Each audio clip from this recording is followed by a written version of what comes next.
Transformasi pola belanja masyarakat yang mulai dihadapkan dengan ragam pilihan membuat sejumlah gerai hingga pusat perbelanjaan sepi pengunjung, bahkan hingga menutup banyak cabang sejak beberapa tahun terakhir. Beberapa di antaranya bahkan diindikasikan merugi akibat dampak dari perubahan zaman.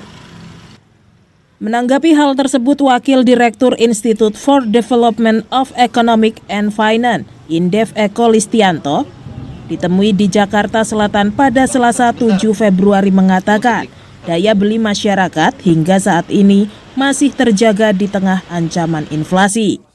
Namun pelaku usaha juga dituntut terus berinovasi menghadapi persaingan bisnis yang semakin ketat.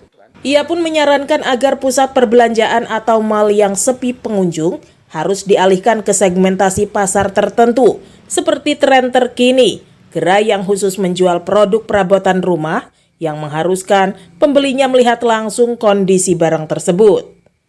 Meski begitu, ia tetap menganjurkan pelaku usaha untuk mulai bertransformasi melalui pemasaran digital agar tidak cepat tergerus oleh zaman.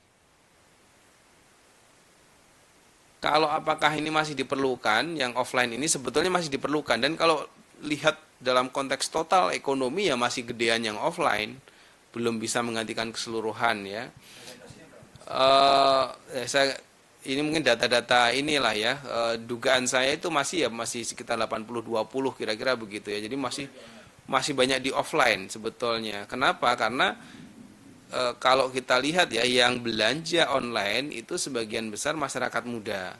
Tapi sebetulnya kantong uang yang banyak itu ada di generasi yang dibilang masih baby boomer itu gitu ya. Jadi generasi tua gitu. Sedangkan untuk Cafe Hits musiman, ia mengatakan penanganannya bergantung pada segmentasi pasar pelaku startup yang kerap melakukan aktivitas kerja di mana saja. Sementara itu invasi besar-besaran dalam membuka cabang dinilai bukan langkah tepat di tengah ketidakpastian ekonomi. Dari Jakarta, Pradana Putra Tampi, Asfar Muhammad Robani, Kantor Berita Antara, mewartakan.